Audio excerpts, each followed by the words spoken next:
नमस्कार. श्री स्वामी समर्थ. सर्व मंगल मांगल्ये शिवे सर्वार्थ साधिके शरण्ये त्र्यंबके गौरी नारायणी नमस्तुते. कशा आहात सगळे? सर्वप्रथम तर मार्गशीर्ष महिन्याच्या सर्वांना हार्दिक शुभेच्छा. आणि आज आहे मार्गशीर्ष महिन्याचा पहिला गुरुवार आणि सगळ्यांच्या आवडीचा दिवस. तर आज मी हे इथे सगळं सामान एकत्रित करून ठेवले आहे, म्हणजे कुठल्याही गोष्टी शोधाशोध नको म्हणून. आणि इथे मी कळसात लागणाऱ्या वस्तू टाकून घेतलेल्या आहेत. आणि इथे मी पूजा मांडणार आहे म्हणून इथली फरशी थोडी पुसून घेतलेली आणि तिथे खाली पूजेच्या खाली स्वस्तिक काढून घेतलं आणि त्यावर आता चौरंग ठेवणार आणि इथे मी पूजा मांडणार आहे. आणि समोर अशी रांगोळी काढून घेतलेली आहे. आणि मार्गशीर्ष महिन्यातील गुरुवार म्हणजे किती धावपळीचा आपला. आणि मग मी पूजेची मांडणी अशी करून घेतली. त्यानंतर दीप प्रज्वलित करून घेतले आणि मग आता लक्ष्मीचं आवाहन करणार आहे. कुठलाही कार्यक्रम असू दे, कुठलीही पूजा असू दे, त्याची सर्वात प्रथम सुरुवात ही दीप प्रज्वलनानेच होते. आणि म्हणून आपण असे दिव्यांची आधी पूजा करून घ्यायची आणि त्यानंतर लक्ष्मीच्या स्वागतासाठी बाहेर असं तुपाचा किंवा तेलाचा दिवा तुम्ही लावू शकता. तसेच दारामध्ये रांगोळी काढून घ्यायची. हे जमलंच तर लक्ष्मी पद्म काढण्याचा प्रयत्न मार्गशीर्षात तरी करायचा, कारण की ही लक्ष्मीप्रिय आहे म्हणून.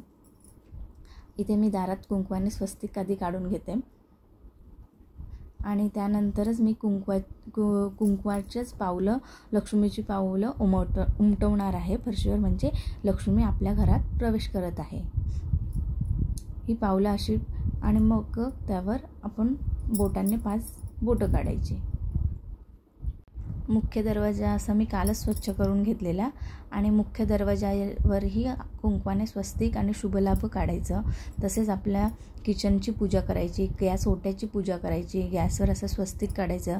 गॅसच्या बॅक साईडला जी आपली भिंत येते तिथे स्वस्तिक काढून अन्नपूर्णा माता नमः किंवा जय अन्नपूर्णा माता जे तुम्हाला आवडेल तसं लिहू शकता आणि अन्नपूर्णा मातेचीही पूजा करून घ्यायची. सकाळी लवकर उठून असं देवपूजा केल्यावर घर आणि आपलं मन प्रसन्न होतं आणि आपल्या घरात एक सकारात्मक ऊर्जा निर्माण होते. तर अशी माझी मार्गशीर्ष पहिल्या गुरुवारची मांडणी होती. देवी आईचं रूप तुम्ही बघितलं असेल, किती सुंदर दिसत होतं. आधी मी वेगळी वस्त्र काढलेली, वेगळा मुखवटा काढलेला, पण देवी आईच्या मनात होतं का हेच लावून घ्यायचं आणि तसंच झालं.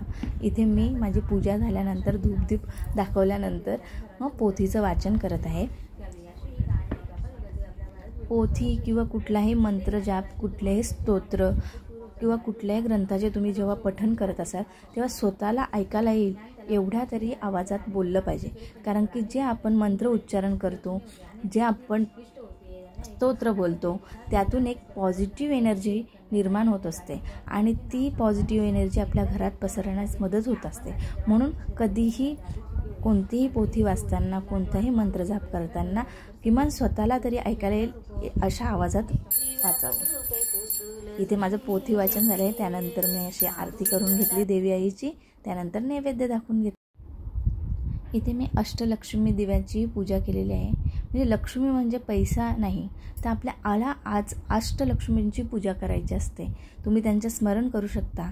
म्हणजे आदिलक्ष्मी, धनलक्ष्मी, धान्यलक्ष्मी, विजयालक्ष्मी, विद्यालक्ष्मी, संतानलक्ष्मी, अशा ज्या आपल्या अष्टलक्ष्मी आहेत, अशा अष्टलक्ष्मींचं स्मरण करून, त्यांचं नामस्मरण करून आपण आजची पूजा करू शकतो. तर तुम्ही नक्की कमेंटमध्ये सांगा माझ्या देवी आईचं रूप तुम्हाला आवडलं का आणि कशी दिसत होती आपली देवी आई. तर ह्या पूजे मांडणीमध्ये मी ही श्रीयंत्रावर कमलगट्ट्याची माळ ठेवली आहे, ओटीचं सामान ठेवलं, गणपतीच्या इथे गुळ खोबऱ्याचं नैवेद्य दाखवलेलं आहे आणि आपलं छोटं जे देवीचं श्रीयंत्र आणि कुबेरयंत्र एकत्र असतं अशी फ्रेम आपल्याला देवीच्या पूजेत ठेवायची असते.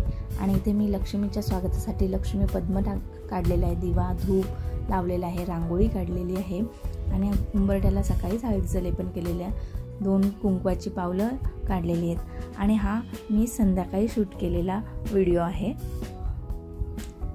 असे संध्याकाळी पुन्हा दिव्याबत्ती करून नैवेद्य दाखवून घेतला. त्यानंतर ही अशी मी मार्गशीर्ष महिन्यात अन्नपूर्णा मातेची ही ओट्यावर पूजा करत असते. याचा मी वेगळा व्हिडिओ करणार आहे, नक्की बघा तुम्ही. लक्ष्मी मातेला कोणत्याही देव्यांना आपल्या खीर अति प्रिय आहे. मग ती तुम्ही रव्याची करा, तांदळाची करा, कोणत्याही प्रकारची खीर करा, ती देवीला प्रिय आहे. पण त्यातल्या त्यात मखाण्याची खीर जर तुम्ही देवी आईला दाखवली, लक्ष्मी मातेला दाखवली, तर ती लक्ष्मी मातेची प्रिय आहे. म्हणून जमलंच तर, शक्य असेल तर गुरुवारी नक्की तुम्ही मखाण्याची खीर करून देवी आईला दाखवा. आणि ही खीर काय 10 मिनिटाच्या आत रेडी होते. फक्त मखाणे असे आपण तुपावर भाजून घ्यायचे, त्यात दूध टाकायचं, वेलची टाकायची, साखर टाकायची आणि 2-3 उकळी आली का बंद करून घ्यायचं. अशा सोप्या पद्धतीने तयार होणारी ही मखाण्याची खीर आहे आणि ती देवी मातेला अतिशय प्रिय आहे. तर मखाण्याची खीर का प्रिय आहे देवी आईला? तर मखाणा हा कमळाच्या बीपासून तयार होतो आणि कमळ हे विष्णुप्रिय आणि लक्ष्मीप्रिय आहे. म्हणून मखाण्याची खीर ही लक्ष्मीला नैवेद्यात दाखवणं अति शुभदायक असं मानलं गेलेलं आहे. म्हणून मी तर नक्की आवर्जून लक्ष्मीपूजनला जेव्हा जेव्हा गुरुवार असतो आपला, शुक्रवारी लक्ष्मी मातेला मखाण्याची खीर दाखवण्याचा नक्कीच प्रयत्न करते.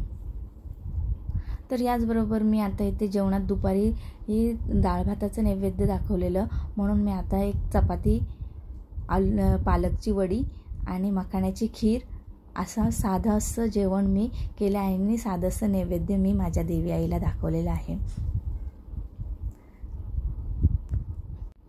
मार्गशीर्ष महिन्यात आपण काय करतो, किती करतो, कसं करतो यापेक्षा आपण किती मनापासून करतो याला जास्त महत्त्व आहे. आणि तुम्ही जरी पूजा मांडणी नाही केली, जरी उपवास केला नाही, पण जर तुम्ही प्रामाणिकपणे नामस्मरण केलं, मनापासून नामस्मरण केलं, तरीही देवी आई तुमच्यावर प्रसन्न होऊ शकते.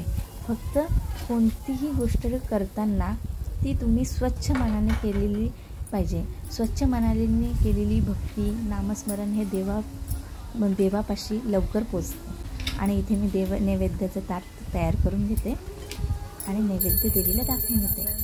आणि नैवेद्य दाखवल्यानंतर मी अशी देवी आईची पुन्हा संध्याकाळी ही आरती केली, पुन्हा पोथी वाचली.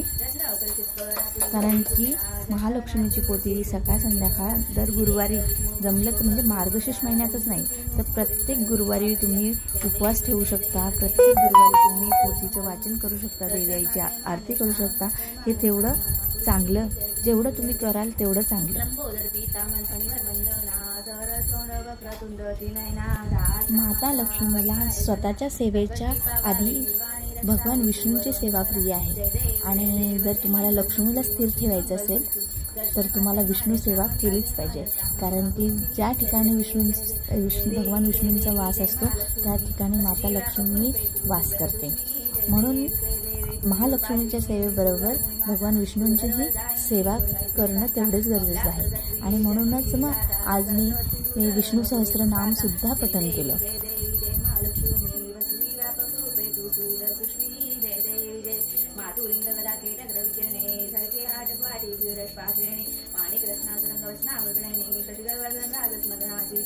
जय देवी जय देवी जय महालक्ष्मी जय देवी जय तारा शक्ती गमे शिवबच्चा गाडी सांख्यावंती प्रकृती निर्गुणेदारी गायत्री निर्बीजानी मागंकारी प्रकटे पद्मावती निजधर्मचारी जय देवी जय महालक्ष्मी वसुशीला रूपे तू सूरजनी जय देवी जय अमृत सत्याद दुरद्वारी मारी दुर्गतारी वारी माया पडल प्रणव परिवारी हे वृक्षारी निर्धारी जय देवी जय महालक्ष्मी वसुशीला रूपे तू सूरजनी जय देवी जय चक्राने कुचित कर्माच्या ओळी दिल्या माते माझे निजबाई. अशा प्रकारे मी इथे संध्याकाळची आरती करून घेतलेली आहे आणि त्यानंतर मी पुन्हा सेवेला सुरुवात केली. म्हणजे मला आज धनलक्ष्मी कुंचन भरायचं होतं, ते कुंचन मी भरून घेतलं. आणि कुंचन भरताना पण तुम्ही महालक्ष्मीचा जाप करू शकता. तसंच मला श्रीयंत्रावर श्रीसुक्तम म्हणून कुंकुमार्चन करायचं होतं आणि इथे मी आता श्रीसुक्तमच म्हणत आहे. श्रीसुक्तम म्हणून मी कुंकुमार्चन श्रीयंत्रावर करत आहे. आणि मी यावेळेस म्हणजे एकदाच श्रीसूक्तमचं पठण करून एक वेळेसच कुंकुमार्चन केलेलं आहे. पूर्ण म्हणजे जेव्हा मी कुंकुमार्चन श्रीयंत्रावर करते तेव्हा मी 16 वेळा श्रीसूक्तमचं पठण करून एक वेळा फलश्रुती म्हणून कुंकुमार्चन करत असते. परंतु आज भरपूरच सेवा झालेली आणि वेळेच्या म्हणजे स्वयंपाक करून रात्री आता मुलांना जेवण वगैरे द्यायचं होतं म्हणून मी एक वेळा श्रीसूक्तम म्हणून कुंकुमार्चन. याच नोटवर आजचा व्हिडिओ इथेच एंड करते. पुन्हा भेटू अशा चांगल्याच व्हिडिओमध्ये. बाय.